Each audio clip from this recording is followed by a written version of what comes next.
जय श्री महाकाल, हर हर महादेव। आज हम बात करेंगे यदि कुंडली में लगन में बृहस्पति वक्र होकर बैठ जाते हैं तो ऐसी अवस्था में आपको कैसे फल प्राप्त होते हैं।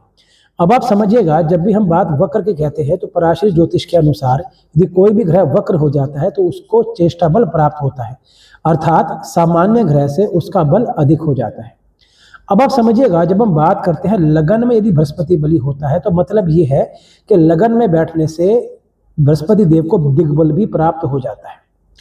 अब आप समझिएगा, ज्ञान का कारक ग्रह बृहस्पति, धर्म का कारक ग्रह बृहस्पति यदि लगन में होके वक्र हो जाता है, भाग्य का स्वामी बृहस्पति यदि लगन में वक्र हो जाता है तो कई बार ऐसा हो जाता है कि व्यक्ति अधिक ज्ञानी होने के कारण उसमें अभिमान आ जाता है।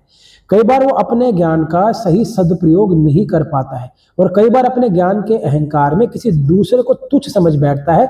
इसे अच्छा नहीं कहा गया है, लेकिन यदि ऐसा व्यक्ति अपने ज्ञान का सदुपयोग करे, हर व्यक्ति को समय के अनुसार उन्हें सही समय पे सही ज्ञान दे और कभी अपने ज्ञान पे अहम ना करे, तो ऐसी अवस्था में वक्र बृहस्पति वाला व्यक्ति जीवन में उत्तम सुखों को प्राप्त करता है, ऊंचा पद प्राप्त करता है, समाज में उसकी प्रतिष्ठा भी बनती है। लेकिन सबसे महत्वपूर्ण यह है कि यदि आपके पास कोई चीज उत्तम है तो आपको उस पर अहंकार नहीं करना चाहिए। सबसे सुंदर उपाय क्या है? आपके घर में जो बड़े बुजुर्ग हैं उनकी सेवा करें, उनका आशीर्वाद लें। आप यकीन मानिएगा, यही वक्र बृहस्पति आपको उत्तम फल प्रदान करेगा। और किसी गुरु के द्वारा दीक्षित हो, यदि गुरु से दीक्षा नहीं ले सकते हैं तो जिसे आप गुरु मानते हैं उसकी सेवा करें, उत्तम फलों की प्राप्ति होगी। हर हर महादेव। जय श्री महाकाल।